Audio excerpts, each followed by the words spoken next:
ایک چور نے چوری کی، اس کی مقدار اتنی ہے، یہ بہت بڑا ظلم ہے، معاشرے میں فساد ہے، افراتفری پھیلانے والی بات ہے۔ شریعت نے دیکھا، اللہ کے نازل شدہ قوانین نے دیکھا کہ اس کا تو ہاتھ کاٹنا چاہیے، یہ اس جرم کے برابر ہے، جتنا جرم اس نے کیا ہے اس کے برابر ہاتھ کاٹنا ہے، اس کو حدود اللہ کہتے ہیں۔ وَمَن يَتَعَدَّ حُدُودَ اللَّهِ فَقَدْ ظَلَمَ نَفْسَهُ، جس نے اللہ کی حدود کو کراس کیا اس نے اپنے اوپر ظلم کیا۔ اس لیے ہم ہمیشہ یہ عرض کرتے رہتے ہیں کہ قوانین سے نہیں ہوتا کہ میں مقننہ میں قوانین بنا دوں، کتنے بھی ماہرین بیٹھے ہوں، پی ایچ ڈی کی ڈگری لاء میں باہر سے لائے ہوں، جیسا بھی ہو، نفس اس کے ساتھ ہوتا ہے، وہ جس معاشرے میں رہتا ہے، جس علاقے میں رہتا ہے، اس کو مد نظر رکھتے ہوئے اسمبلی میں بات کرے گا، اپنے مفاد کو مد نظر رکھتے ہوئے بات کرے گا۔ بلوچستان کا اسوا، کے پی کی کا، پنجاب، اس طریقے تمام اپنے حدود میں رہ کر کے، اس کی کئی وجوہات ہیں۔ ایک تو تعصب ہوتا ہے، دوسرے اپنے صوبے کی معلومات ہوتی ہیں، پوری معلومات پر وہ حاوی نہیں ہوتا، دوسرا وہ قانون دان ضرور ہے لیکن قانون پر وہ استیعاب نہیں ہے، اس کا وہ اس کو کور نہیں کر سکا ہے، کوئی بھی ایسا نہیں ہے جو اس طرح قوانین کو کور کر سکے، لہٰذا اپنے محدود علم کے مطابق جو قوانین بنائے گا وہ ادھورا ہی ہوگا۔ ہم یہ تجویز دیتے ہیں، یہ تقریر نہیں ہے، بیان نہیں ہے، ایک تجویز ہے کہ جس اللہ تبارک و تعالیٰ نے مخلوق کو پیدا فرمایا اور اس کے مزاج کے مطابق، ذرا غور کریں، اس کے مزاج کے مطابق ماں کے پستانوں میں دودھ لے آیا، ڈاکٹروں سے پوچھے کہ ماں کے دودھ میں اور باقی پاؤڈروں میں جتنا بھی قیمتی لے لیں زمین اور آسمان کا فرق ہے، اور اس لیے جو بچہ باقاعدہ ماں کا دودھ پیتا ہے کہتے ہیں کہ اس کو پولیو اٹیک نہیں ہوگا، کیونکہ اس میں ایسے وائرس ہوتے ہیں جو اس کو کاٹ لیتے ہیں۔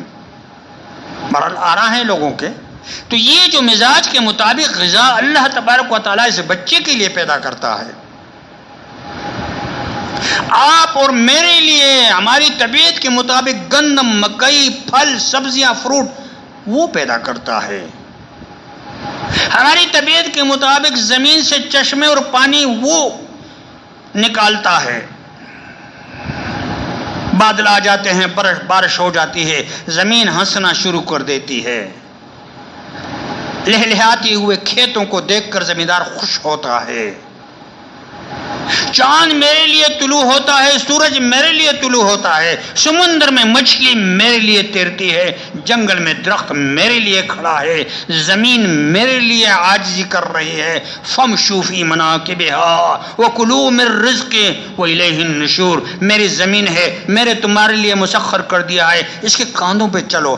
مناکب اس کو کہتے ہیں، یہ شولڈرز جو ہیں نا، کاندھے، یہ منکب کہلاتا ہے، مناکب۔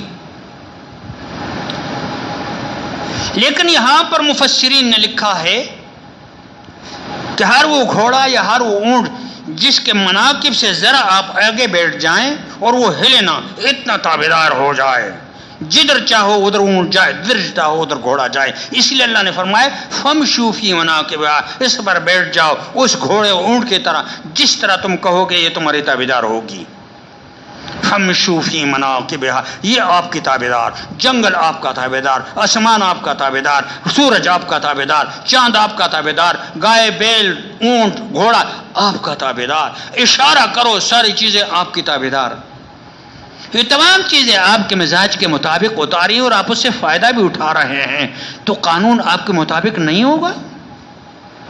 جب قانون بھی آپ کے مطابق ہے تو بے وفائی کا سب سے بڑی دلیل اور کون سی ہو سکتی ہے؟ اس کے کھائیں، اس کا پئیں، اس کے زمین پر چلیں، اس کی دی ہوئی اولاد کو دیکھ کر کے خوش ہوں، اپنے صحت پر خوش ہوں، اپنے گاڑی پر خوش ہوں، خوبصورت بیوی کو دیکھ کر کے خوش ہوں، تجارت میں روز بروز ترقی کو دیکھنے پر خوش ہوں۔